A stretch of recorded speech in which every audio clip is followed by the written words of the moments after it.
Hi, I'm Carole Okay. Baskin, and this is Cat Chat 48. Today with me is Judy McGee from the National Tiger Sanctuary. And what brought Judy up on my radar most recently was she sent me an email and said that they were fighting cub petting in their town or near their town. And it's so rare that a sanctuary gets involved in what I think is the most important work, which is stopping the cub petting and the breeding that's causing all of these animals to be discarded. So I'm so glad that you were able to take the time and be with me today, Judy. And I'd love for you to tell everybody about National Tiger Sanctuary, how you got started, what you're doing today. Well, the way we got started was back in about 96, my husband and I started to try to volunteer to help animals wherever we could help animals. And we ended up at a cat sanctuary, or several of them, and tried to help. At a number of them, we kind of discovered that they weren't doing what we thought they were doing. And it became a little disheartening of trying to help. So we decided about the only way to change things was to try to do things ourselves. And so about that time, we started to form a not-for-profit and just started to try to do what we could. We ended up with 5 cubs that were so sick that this sanctuary couldn't take care of them, so we ended up with them. We took care of them, and they all lived, which the veterinarians didn't expect them to. And after that happened, why, there was no way that I could give them back to where they came from. So I suddenly had a 5 large cat family, and once you start that, why, you might as well continue on to more because there's no way to go back. So that's how we got started. Wow. And they do grow so fast. How old were the cubs when you first got them? They were about 3 weeks old when we first got them. Oh my. And we had to reassemble. We weren't prepared for that. We had to reassemble the house every day to make space for them, it seemed like. And they were pretty sick. They were not doing well at all. So we had to make numerous trips to the veterinarian. It was a constant, it was a life-changing experience because you just had to devote your life, as you know, to the care of those cats. It was feed me, let me out to play, let me sleep. Okay, feed me again, let me out. And it was just that cycle all day long. So being a incompetent mother tiger, why, it was a life-changing experience. And at that point, we pretty much knew that that's where our devotion and passion and direction we had to take. So they're all healthy cats now, but you know, the one thing I can say is when they are taken from their mothers, and they were crossbred, so they're hybrid, so there were white cat in there, that all their lives they deal with health and immune system problems, not just as cubs, but I can say all their lives from their breeding and from the fact that they were taken from their mother. It really does cause you to appreciate the work that a mother cat puts into any litter, whether it's a domestic cat or a tiger, when you do have to take over raising kittens. We do foster kittens here, and man, that's a lot of work. So much work. Yeah, it's an all day, all night kind of chore. You know, since then, of course, we don't breed. We rescue cats. So since then, we've taken in adult cats mostly, or cats that have come from pay for play, and they certainly have their problems also, personality wise and health wise. Uh, and when we did the cubs, there were 5 of them, so that was a chore. They're always a chore, but the babies were a special chore.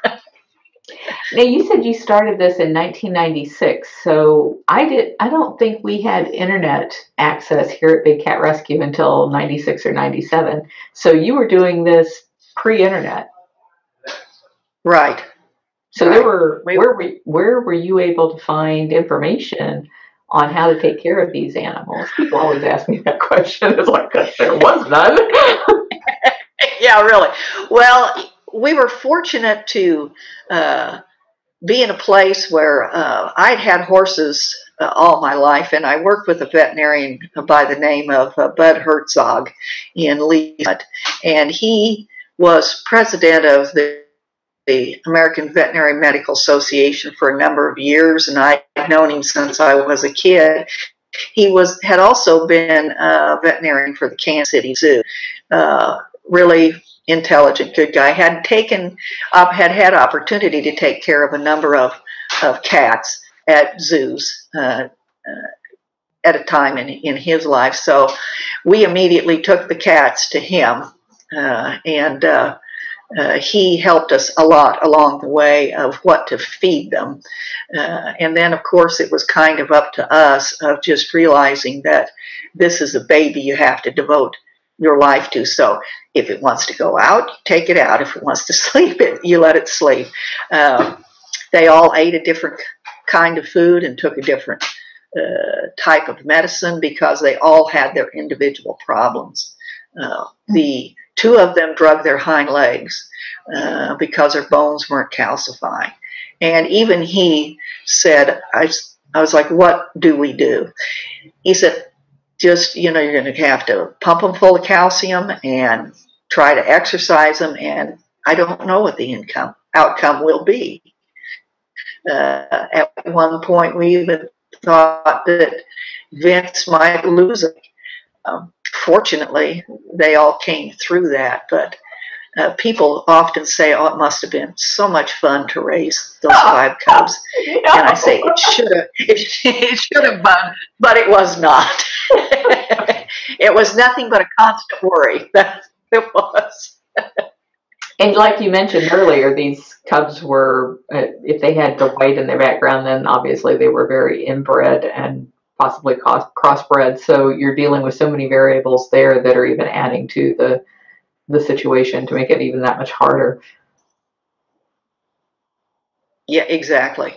Yeah, and we had been involved with a situation where this particular place had other cubs that were sick that I just felt we need to take care of, that we ended up, took one to Kansas University because he had a persistent right aortic arch, which is apparently a fairly common problem. He was also a white tiger, and he had surgery there, and he had seizure problems. So any cub that we had taken care of, particularly white cubs, bless their hearts, seemed to have more problems. And the cat that I just mentioned, well, one of the 5 cubs, had a thoracotomy at the University of Missouri about 3 years ago. I believe because, well, he ended up with an infection, which was, his immune system has always been weaker than the other cats. If these cats were born in '96, they're like, what, 18 now? Is that right?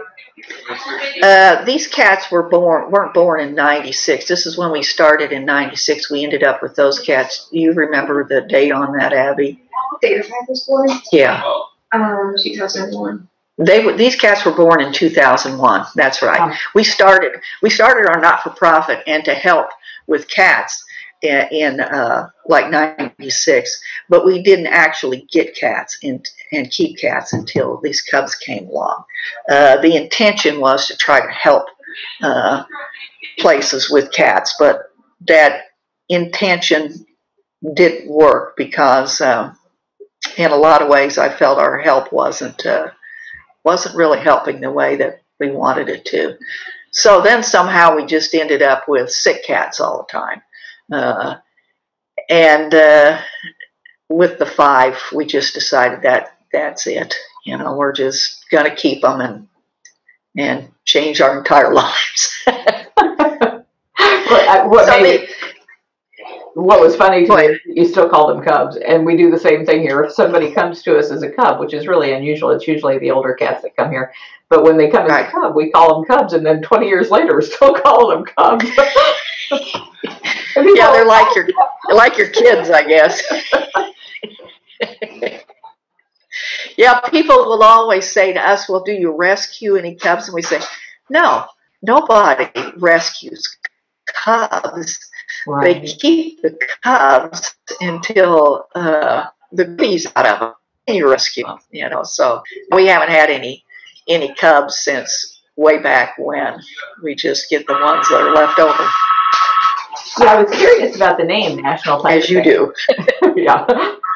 I was curious about the name National Tiger Sanctuary, so that really explains to me how you came up with the name, because you were looking at doing more of a national type thing, but then found that the people who were calling themselves sanctuaries or who were keeping these cats were probably not worthy of your help because of the things that they were doing that were causing more problems, I'm guessing, based on what I know of the people that are out there. Right, right. We, you know, our not-for-profit is actually GREEN, which is Global Resources for Environmental Education and Nature. And what we had always started out with the thought that it could be some kind of resource for people to get together and not work against each other, but have the resources to know how to take care of these cats, you know, and an overall picture of what should be done. And that's just not the way it seemed to be, where we were and what we were doing. It kind of seemed that people were working against each other, and the cats were suffering for that. Well, that is a shame. And, you know, even today, there's two accrediting bodies that accredit sanctuaries, and yet they won't work together. And back when I was the president of the Association of Animal Sanctuaries, I tried to get everybody to join back together. It's like we're all on the same side of this. We all want the same thing. We want the animals to be taken care of well. We don't want them to suffer. But there's just personality issues that seem to keep that from happening. Well, too many times I think people make this about themselves and not the cats. Yeah. Which I think is a kind of a common problem with associations or most anything, really. If you have to, you know, take people's individual personalities out of it, if they'll do that, and think about the cat. And the cat is so can't speak for itself. It's just like this pay for play. You know, it's not about any issue except a moral issue of this cub can't speak for himself. So, you know, don't put yourself in that mind of, yes, he wants to be picked up all the time. He wants to be handled. He's enjoying this. You may be enjoying it, but he's not enjoying it. When we had our cubs, we take them out to play. We didn't pick them up all the time and waller them around all the time. They came to us when they wanted attention, which was a little bit, and they'd go off and, you know, do their thing. Yeah, they want to be tigers. Yeah, exactly. Yeah, yeah. I've only had, I think, one young tiger here. Her name was Aurora, and she was, I think she was 5 weeks when she arrived, so she was like 12 pounds. And she hated being picked up. If her feet left the ground, she would just scream bloody murder. So I can't even imagine how these cubs can tolerate all of the jostling and the handling and the pursuing. I just think it's unnatural for them. I mean, if you're really trying to think what's natural for them, then you think, what does their mother do? If you watch them, they lay there and the cubs run up and touch them every once in a while. That's what ours did. They'd run up and touch you like, are you still there? And then they'd go off and do their thing.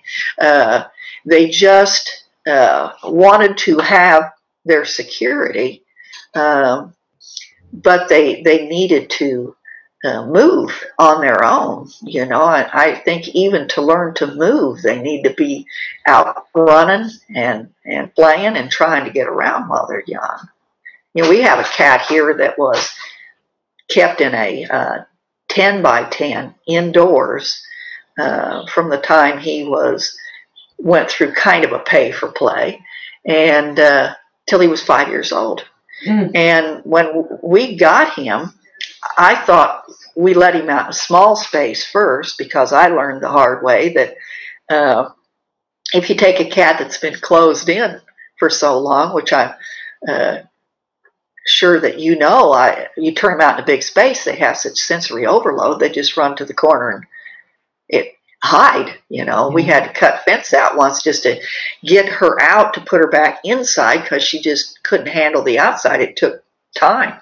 And I thought one day we were going to have to tranquilize him, because butterflies came and they were landing on his mane, and he did not know what to do. It upset him so badly. Now he's in 10,000 square feet, and he had to learn how to move and run, and he was declawed. He's still a little awkward, but he does a lot better job of it now, It was funny to watch him, but yet sad for him, We just built a 2.5 acre enclosure where we can let the cats have a 2-week vacation, so we rotate them through there.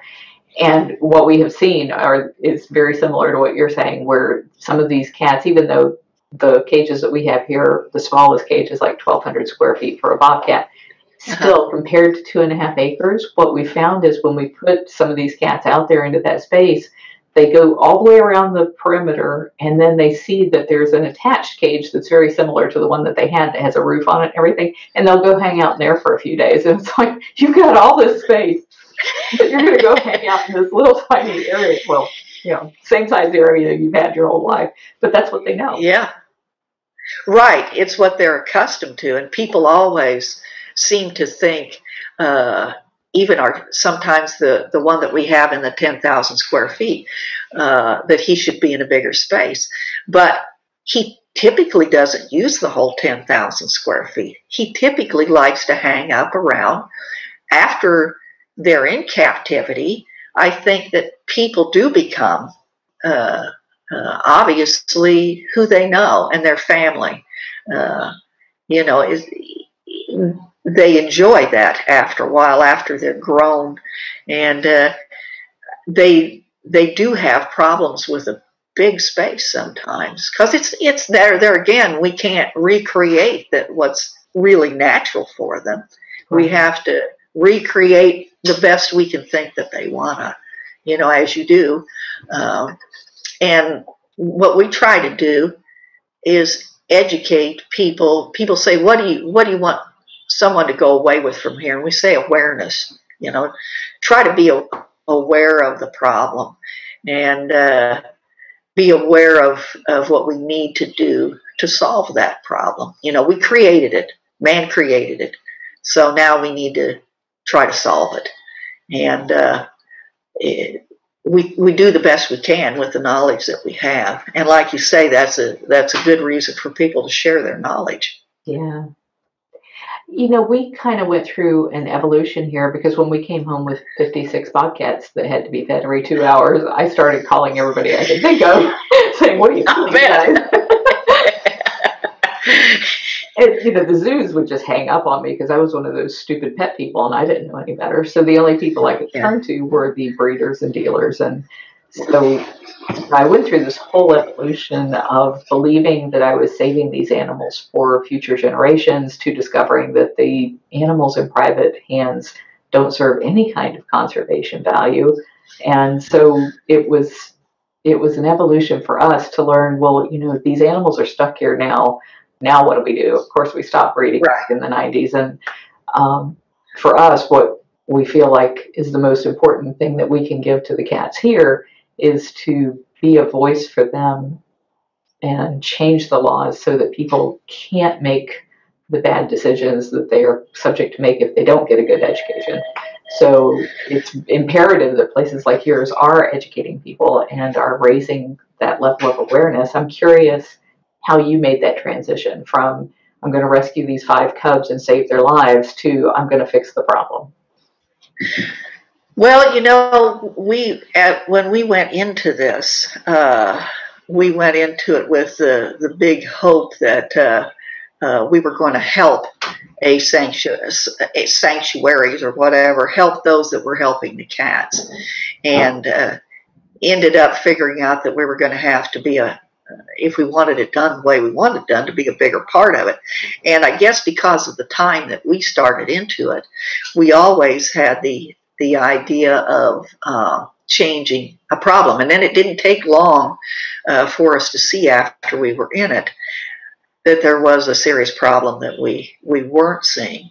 And our tagline's preservation through education. So we've always tried to educate, although that has not been and wasn't the easy way to do it, because people have been so conditioned to pay for play and coming in and expecting to pick up cubs or expecting to touch a cat. People, as you well know, are just conditioned, a lot of them, to not think. They have the comfort of opinion without the discomfort of thought. At least. I love that. Well, if they stop to think about it, like I say, to think about it in the terms of your own child or yourself. How would you want to be treated? I mean, even prisoners get time outside, and there are some cats that don't get any time outside. How would you feel if you were kept in a 10 by 10 with no light all your life? You really wouldn't. You would go somewhat crazy, probably. So we've always tried to educate, and we have young, idealistic people here who are very intelligent, who sometimes get frustrated with it, but they know it's the only way to change things. It's just have to keep doing it. It's just like this pay for play thing that we struggle with, and we thank you so much for coming in on that. We knew that, one of our first thoughts was, we'll send Carole Baskin some. She'll help us out. People are so drawn to that, like, who doesn't want to hold a cub? And every child in the world would naturally want to hold a cub. But every child in the world needs to be educated that you can't touch and hold and handle and pick up everything that nature has made. That's not really your privilege. Appreciate it for what it is. So hopefully generations will be helping some future generations and some older ones, because we really think these people who are participating in this on the other side of spending the money to do it just haven't thought about and aren't aware of what those cubs go through. I've never talked to anybody who has paid to pet a cub who, after hearing what that cub goes through and how this doesn't serve any conservation, when they actually find out the truth, every single one of them has said, I never thought about that, or I didn't know, or I feel so horrible, or I want to do something to make it right. I've never had somebody say, well, I'd do it again because I want to touch a cub. It's the people that are being preyed upon are the people who really love animals. They're just being lied to. Yeah, Abby said, she said they're exploiting the people's love for animals. Right. And I believe that's true. The people we speak to, even to the point of go, oh my gosh, I feel so bad. It's like, well, you didn't know, so don't beat yourself up too bad now. Just think about that and don't do that again. And be a voice. Yeah, exactly. So how does your organization operate? I called for you earlier and I heard a thing about visitation, but I really wasn't paying attention to that. I was listening for which number I needed to push. So how do people get educated by National Tiger Sanctuary? Well, the way we do it is we're open 5 days a week, because we take 2 days that we shut completely down, because we work on tiger time, we call it, because in the beginning, all we had was tigers. And we let them completely rest 2 days a week. We when we do tours, we only do half the tigers in a day, so the other half are off. We do 3 tours a day, 10, 1, and 3. They're all guided. And during those guided tours, we try to, it's all about education. We tell them about each individual animal, but we educate them along the way of how that animal got here, what we're trying to do for it, and what we hope the future will be for them. We run videos all the time. We have some IFAW videos here that seem to be pretty good. We put as much as, and we're working more on it because we're also trying to incorporate some environmental education into this too, about what people need to do to save the water and the ecosystem and that kind of thing. That tigers and big cats are the top of the chain, but let's start thinking about what we're doing to the bottom also. We put up a lot of educational information on the walls for people to educate themselves. We have a mobile unit now that I'd like for you to see sometime, that we intend to take to schools, or we're going to a community center this next Sunday, I guess it is, Saturday, where we don't take any live animals. Good, I'm so glad to hear that. I'm sitting here, you're like, Yeah. oh my gosh, should I ask her about this thing or not? No, we will not take any live animals out. That's what we started out with, is we try to show people the large animal. And we have a couple of tigers here that weigh, about 800 pounds. And what we tell people is, this is what you have. If you want to start out with a cub, people will say, if I raise it from a cub, it won't kill me, will it? I said, well, you have a house cat. If you wake up some morning, he weighs 800 pounds, he's probably going to kill you someday. It'll probably be an accident, but it's going to happen probably. And so look at Vince. We have Vince stand up and say, and people are shocked and amazed because they just don't think about an animal being that big till they get up, 3 feet away from it and see it. So we're having some life-size cutouts made that we'll take with us, and so people can stand up against that. And so we can go to schools and educate without the live animal. And if they want to study about it, we give them ways to do that. We try to give them different avenues to educate themselves. And here at the sanctuary, we try to give the cats their downtime, and we're very aware of that. And if we have a section that has the cubs, and of course they're grown now, but for instance, if we do a tour around that area, if there's one cat in there that has a problem, we don't tour that area that day.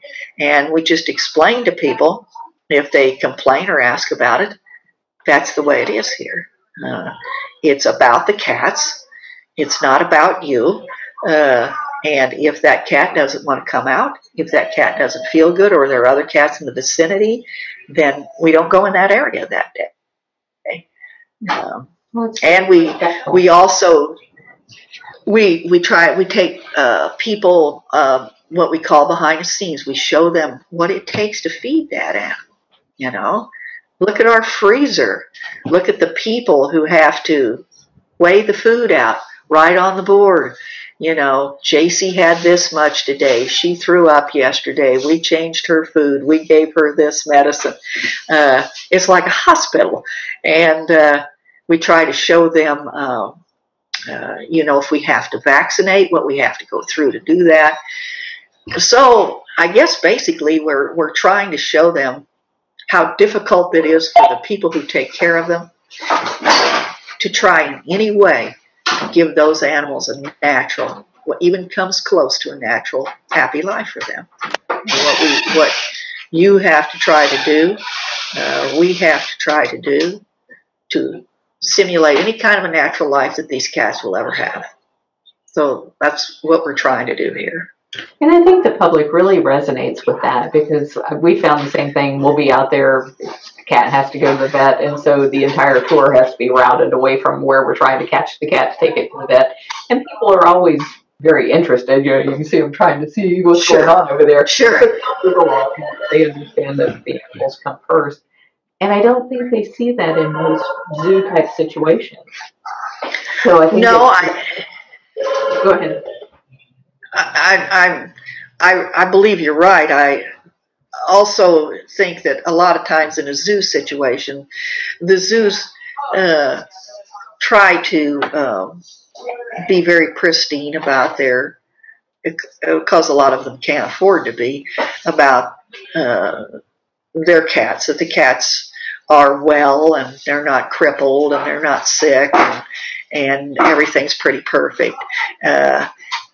When in the reality of what we have to do, things are not that perfect. That you have a sick cat or you have a crippled cat, and does that make the public happy? Do they want to see that or be around that? Maybe, maybe not, but it's reality.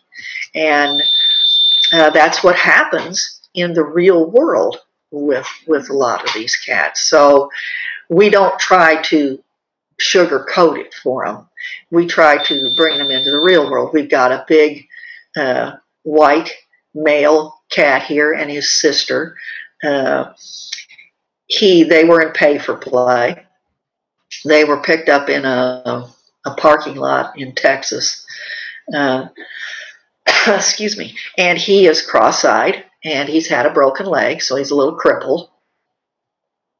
But he's a happy guy now. He likes to be out and he likes to see people. But we point out he's cross-eyed because of irresponsible breeding. He's here because he was in pay for play. You can't go in and hug him and hold him anymore. And I'm sure that confuses him. And once in a while he has to take something for arthritis because he's got a bad leg.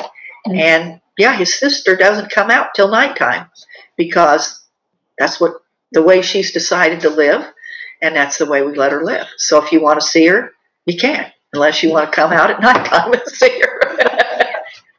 Can you offer it? Tour? We have not so far, no.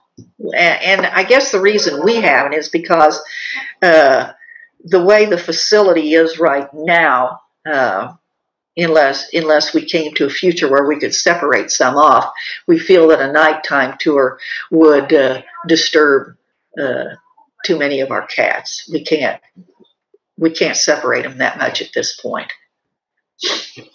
It's a logistical issue. We do it one time a month, and I would do it a whole lot more often because the cats are awake that time of day.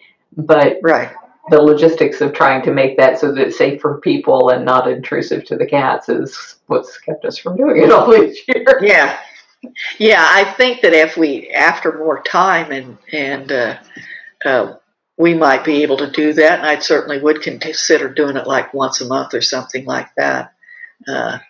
But right now, the logistics of it is a problem for us. You mentioned that you go out to schools. Do you have field trips or summer camps or anything like that? We do have field trips. We will do educational facilities, totally depending on what they feel like they can afford. If a school doesn't feel like they can afford anything, and they can't, they have no allotted money, then we'll do their trip for free. We have a set price. We don't go above $7 for any educational facility, but if they need less than that because it's a city or it's Parks and Rec or whatever, then we do it for whatever they can. And if they can't pay, then we do it for free. But we pursue the educational facilities, and we let them have like picnic lunch out here and things like that. So we certainly try to do those. That's an educational facility. We found that to be one of the difficult parts of what we do. We have an education director, and she does summer camps, and then she does field trips. She also does outreach where she actually goes to the school. But she's had a very hard time reaching the schools in a consistent manner. It's like you build a relationship with one teacher and then that teacher moves and you have to start all over again with that school. So we haven't found a really good way of doing more of that, because I think we would like to do more of that. We have not found a good way of doing it either. It's very random. It's hard to get to, which doesn't seem like it should be. It seems like they should be looking for and happy to do those things. It seems like once we get to one, like you say, if the teacher stays there, then they consistently come because they seem to like it. And the teachers frequently say, we like it because it's interesting for us too, not just the kids. But it is difficult to get a consistent way to get into the schools. Yeah, we just haven't quite cracked that nut yet. No, we're keep working at it, and we checked also. As a bit off the subject, but I just happened to think about it so far before I forget about it, because I can be forgetful. The pay for, in Missouri, we did get the Large Carnivore Act passed, and we wanted to close that gap in the pay for play, at least try to in the state, because I know it's a difficult thing to do. And we also wanted to put sunlight in there, because we do have cats I know of around here that are not getting out to see the light of day. But we've run into this year that the legislature is not the legislature that we want to challenge this year. So we're going to, because we're afraid of going backwards rather than forwards due to specific personalities this year. But next year I think we can do it. But what we're going to try in the next few weeks is going straight to the Missouri Department of Agriculture and trying to get them to change their regulations to see if we can. Is it the Missouri Department of Agriculture that regulates wild animals in your state? It's when the Large Carnivore Act passed, which it was like 3 years to get it passed. What happened was, the state of Missouri then put regulations on big cats, and they had never had regulations before. And what we basically made them do was at least follow USDA regulations. As minimal as those are. Exactly. But before that, there were none. I mean, Department of Conservation, you couldn't keep a squirrel, but you could keep a big cat. Missouri Department of Conservation wouldn't let you keep a native animal, but big cats, you could keep it any way you wanted to, and there were quite a few people who did. But that Large Carnivore Act at least put regulations on. You had to have a vet, you had to have insurance, you had to pay, and for those cats, you had to pay the state. You had to put a chip in them. You had to chip them, identify them, and the state could come out and regulate and check. And that's what happened with the pay for play that we had here. Was we called the state and said, make sure you got your act together there. Don't forget the Large Carnivore Act. And you also had to have a permit to travel anywhere with that cat. And that cat was going out to radio stations and things like that.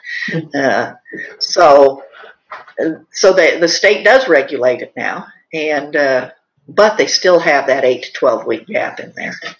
Okay, so that's and probably the USDA exemption, which is the other big loophole that happens everywhere that we pass a ban. They'll make an exemption for a USDA holder, not knowing that that's a one-page document, $40.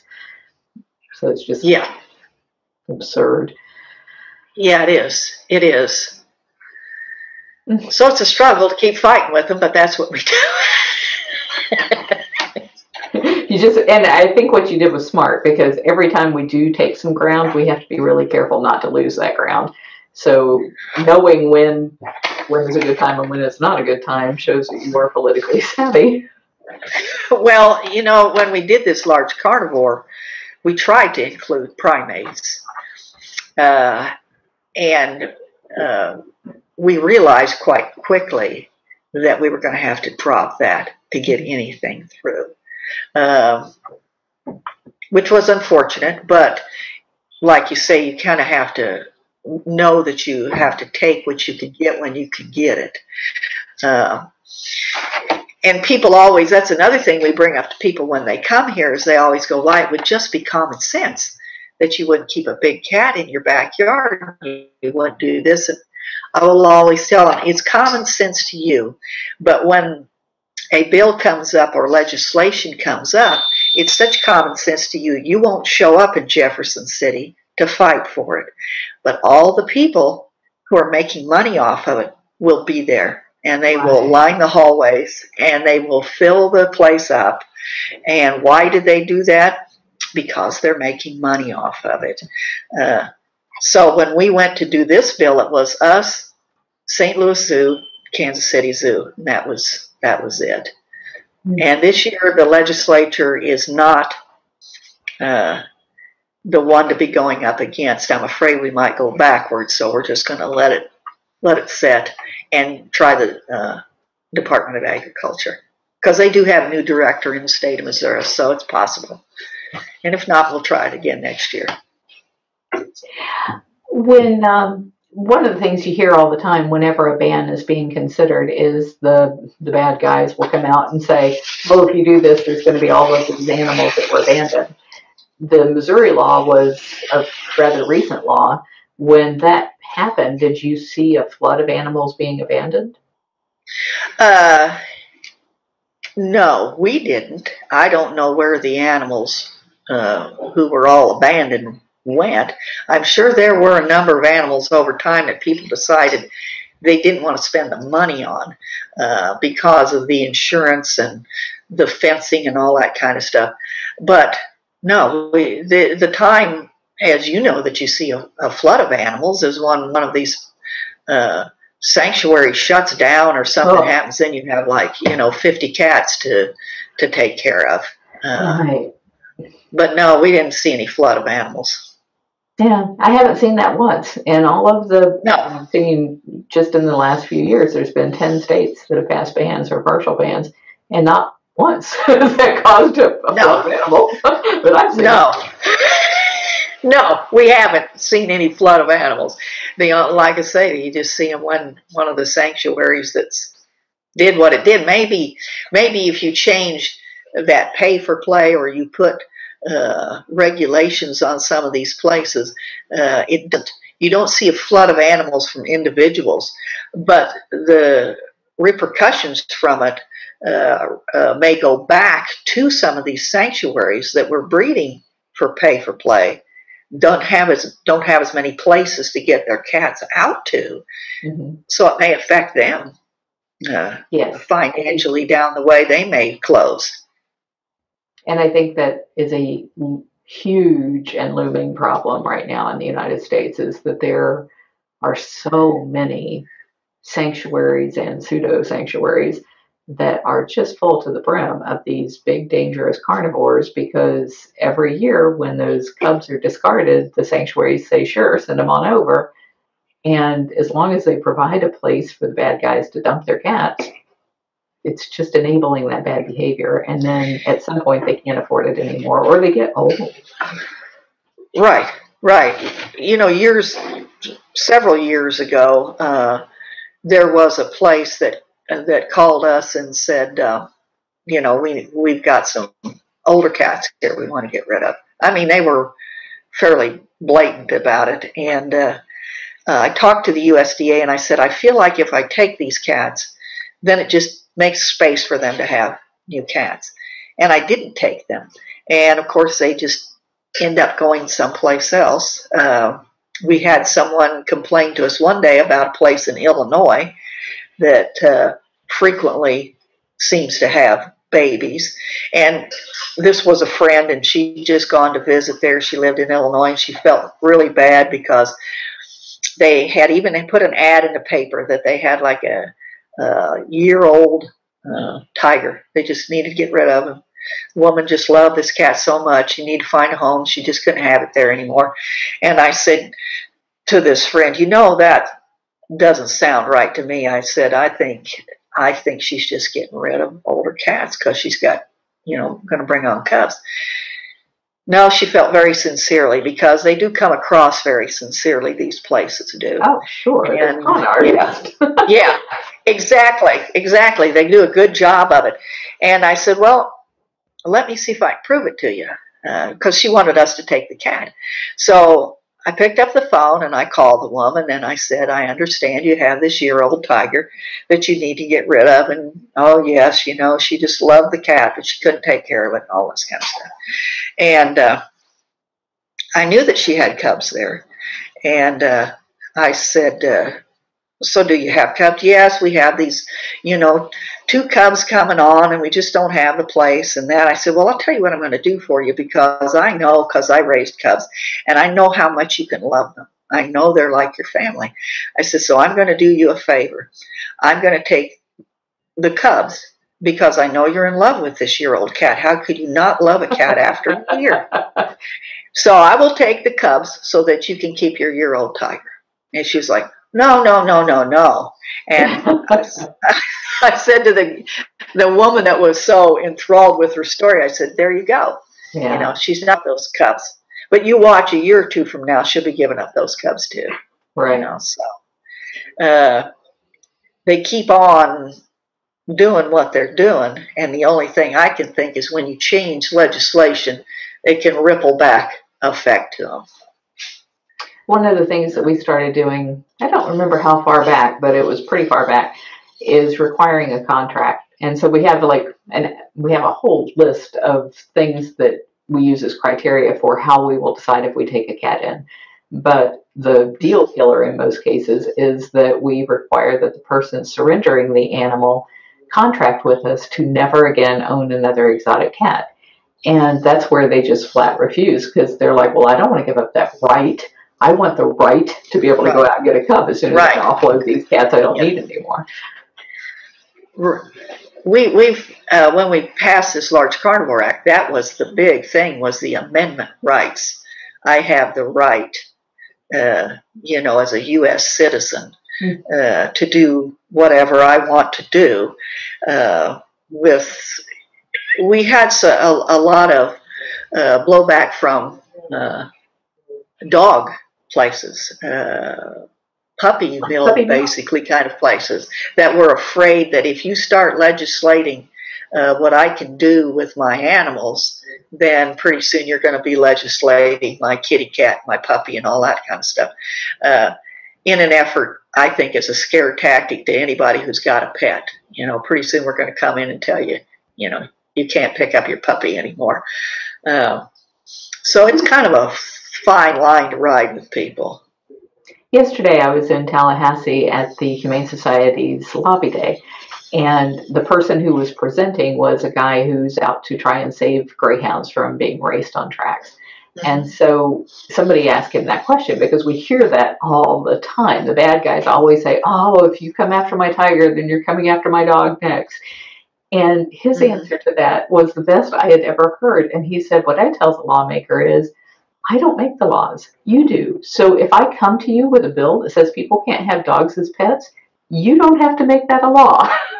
Well, that's true. We are all for helping the humane societies that are good, and the racing greyhounds is certainly that's a terrible thing. They should stop that.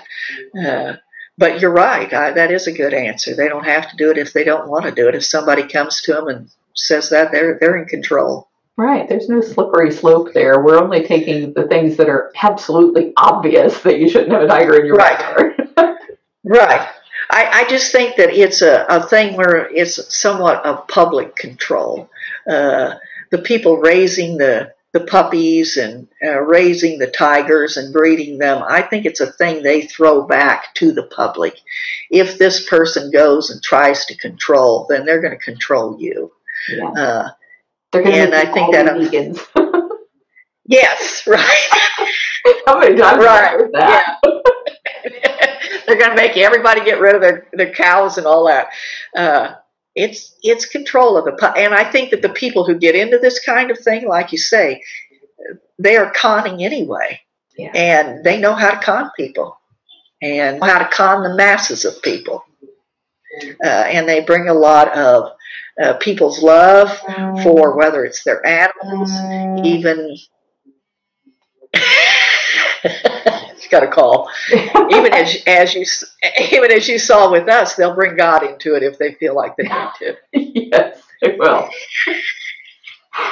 And you know, I said to, and it didn't get on. I said to the gal that came out from KPRS, I don't think anyone created these big cats to be man's best friend.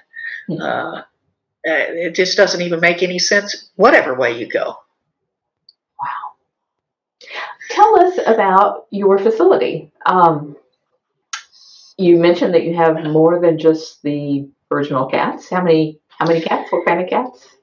All cats? We do have, well, we have 24 cats here now. Wow. And we have the original 5, we call them, the founding fathers and mothers. And we have a Merlin, a lion that came from a magic show in Branson.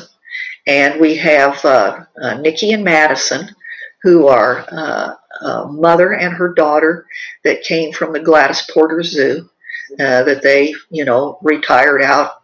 They're white cats. And we have Willie and Toby. Were those the ones from the parking lot in Texas? Because I thought those ended up at Gladys Porter. No, I'm sorry. You're right. These were from Lowry Park Zoo. I'm sorry. Nikki and Madison are from Lowry Park Zoo. Willie and Toby are from Texas, and they were pay-for-play cats that a couple in Texas who were very good people got the cats out of pay-for-play, and then they got too old to have the cats or afford them or whatever, and the USDA suggested they get rid of them, and they called us. And, then we have Cora and Harry, who were pay-for-play cats that we ended up with. And then we have Tigger and JC, who are the ones that came out of the parking lot for Gladys Porter, yeah. And then we have Mariah and Sierra that came from a place in Warrington, Missouri, that was a place that was shut down that had hundreds of cats that I'm not too sure wasn't involved in the Operation Snowplow. Was that Wesa Gia? Yes. Yeah. That's where I would have liked to have taken more cats from there, but that's all we could handle at the time. They're happy cats now, but when we got them, they came from a very small space and were just like whipped puppies. And one of those was the one that we let out in a big space, and she just couldn't handle it. She just went down in the corner and just cowered. She was also extremely afraid of any cat that even resembled a male cat. And then we have the 5 original ones. We have Tina, that was a cat from Gladys Porter, that they took in from individuals that owned 2 cats there. And there was another cat with her, a male cat, that had actually killed a child because they kept him as a pet. And one day they let a little girl run around him, and she ran across the pen and he grabbed her, and of course killed her. And then we have Midnight, that's a black leopard, and we got her out of a backyard in Reed Springs here, which is fairly close. Guy got married, had a kid, and decided maybe the leopard and the kid shouldn't be kept around each other, so got rid of the leopard. And the leopard was just devastated. I mean, no matter what kind of parent he was, she loved him. I always say about these animals is they can have bad owners, but they generally love them like a child would. And then when they're taken away, I had to feed her at the end of a 10-foot pole for about 2 weeks because she was so upset. Oh. And then we have Banshee that came out of it was an individual owner, it's a cougar, and the guy who owned her got killed in a car accident. So then his wife said, "You need to come get the cougar." And so that's our family. Wow. Our gang. And being that your 24 cats are mostly larger cats, except for the cougars and leopards, that's a lot of cat food. That's a lot of expense. How do you fund the sanctuary? If you don't mind me asking. Well, I ask you something. No, I don't. Tell me. No, I don't. We answer all the questions here, and we have also just recently got 5 lions, and the way we got those was a park that has all kinds of animals. Had somebody who worked there who brought the 5 lions in, and then he left.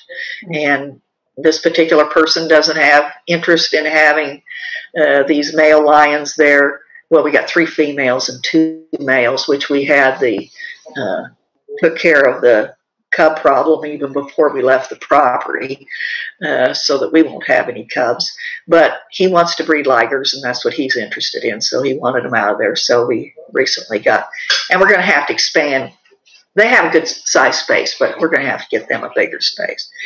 Our food, we get, fortunately, we're kind of in the center of Tyson operations down here, so we get a Tyson when we call them, and they send us down to Rogers or a lot of places in Arkansas where we can pick up good chicken. We've even been known to get a U-Haul and go as far as Kentucky to pick up. We just recently were able to get a couple of good-sized freezers so we can stockpile food. And Walmart, we pick up from 4 Walmart stores now. Well, actually, we started picking up from 5 since we got the lions. So we get, yeah, we took on an extra Walmart. So we get a good supply of food from both those places. And we built fortunately, Keith is very, very handy at building things, so we've got things built to be able to maintain and keep that food, and now hopefully even stockpile it through the winter, because it was a hard winter here. Oh. The worst winter I think we've had in 30 years, so. It sure seemed like it. People don't go out. Yeah. Yeah, it had a big effect. Yeah. So that's how we handle the food. And of course we buy the vitamins and calcium and that kind of stuff that we need. How many people does it take to run your operation, both staff and volunteers? Well, we have like 8 full-time people here now, or 9. It just took, and volunteers, we have some volunteers, but we don't have too many. And the reason we don't have too many is we don't have the staff to watch after the volunteers. I'm sure you understand what I mean. It almost takes a full-time staff person. The whole time volunteers are around to kind of organize their work and keep them busy. We hope to get more staff in. It takes more staff than people realize because it's a tedious job. And we try to get interns in, and this will be the first year that we've had a staff person that's devoted full-time kind of to taking care of interns and giving them what they should have. You know, I wish we had the intern program that you have. We aren't that. Yeah, we aren't that good yet, but we're working to get that. And I think now the person that we have that can devote their time to the interns that are here, they'll get a much better experience than just trying to chase the staff members around all day than try to learn something. Oh, it's absolutely critical that you have a staff member managing volunteers and interns. Yes. Because they can be, in our case, the interns are really the backbone of the workforce here. And we have about, I think, 17 of them now. And they require somebody full time, making sure that they're getting trained and they're being safe and that they're doing the stuff they need to do. And it's a very structured, scheduled program that they have to go through, but it took us years to develop it. And then our volunteer program is managed by a person who's a paid person, and that's all she does is she manages volunteers. So it's kind of hard, if you've got paid staff doing the animal work, it's hard for them to also be managing volunteers. And it's hard to divide that off and say, what we do here is we say, nobody gets paid to do animal work, period. We only pay people to do things like data entry or managing volunteers or managing the gift shop. Those are paid positions because people will work for free.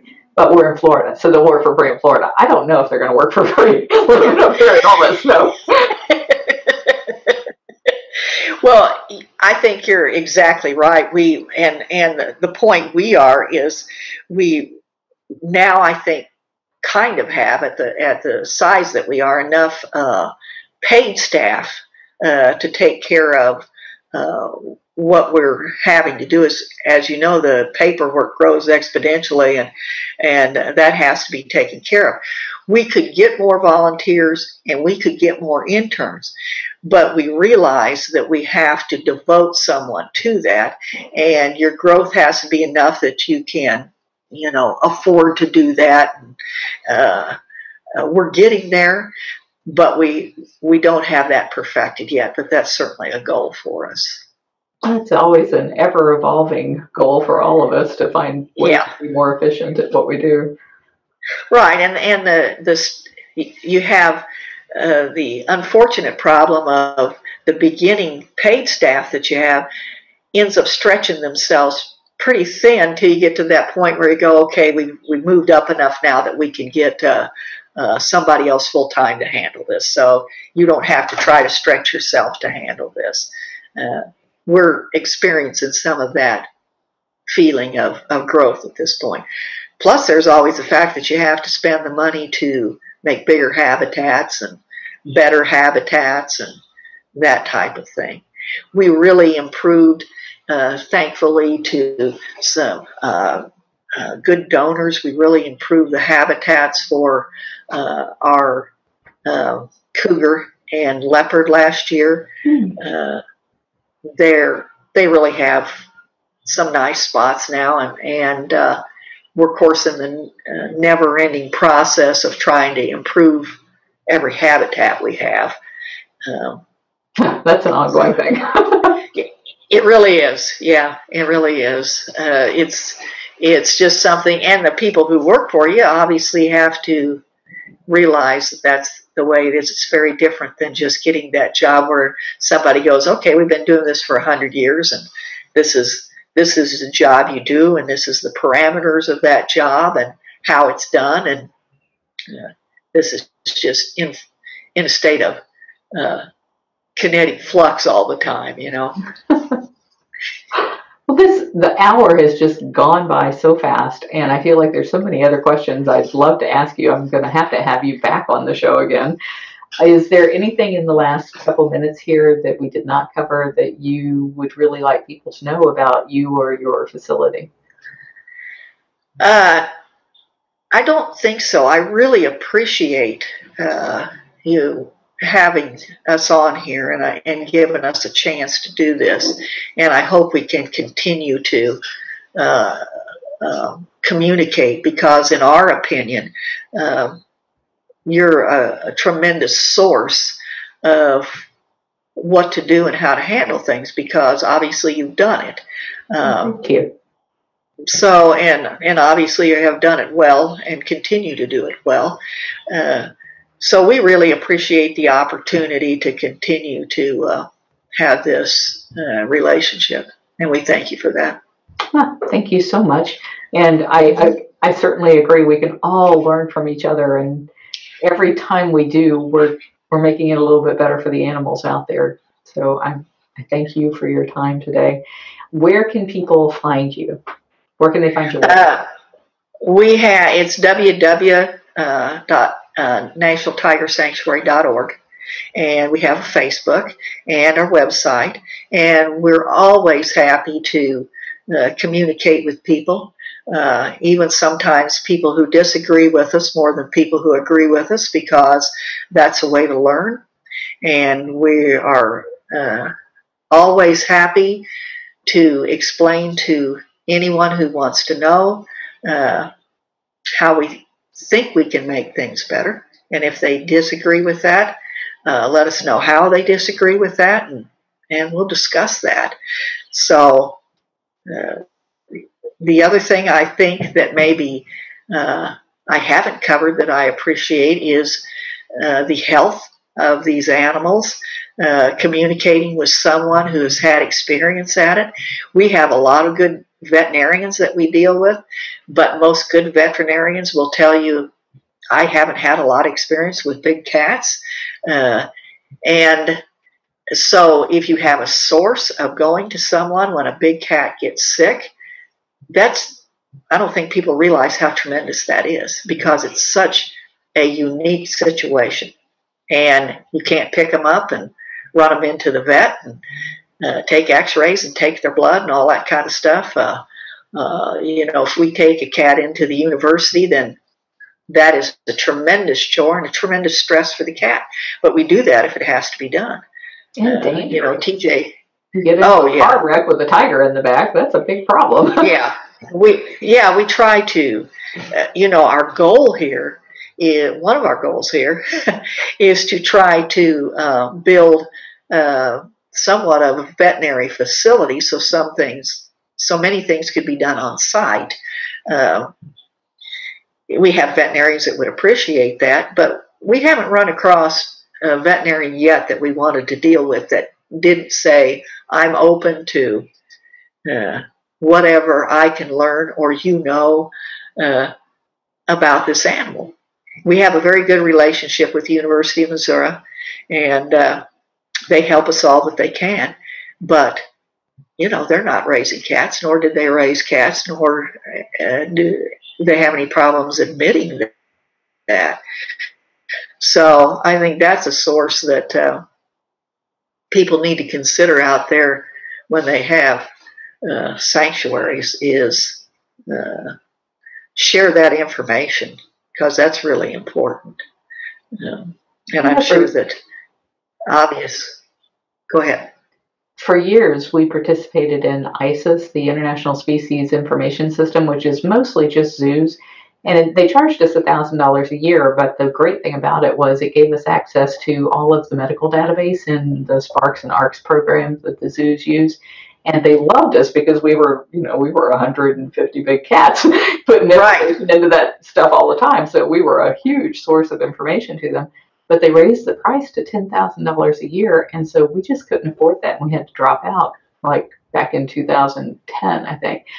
So just a few months ago, the Global Federation of Animal Sanctuaries and the International Fund for Animal Welfare hosted a workshop in North Carolina, and it was a big cat conference for a lot of the sanctuaries that deal with cats to come there and share resources. And so what they've tried to do since then is put together a Facebook group, a work group, and see what it is that the sanctuaries most want to share. And the things that they're finding that most of us want to share is in that wealth of information that each one of us has internally about the health of our animals and how we deal with the health of our animals, so that we are benefiting from everybody's experience.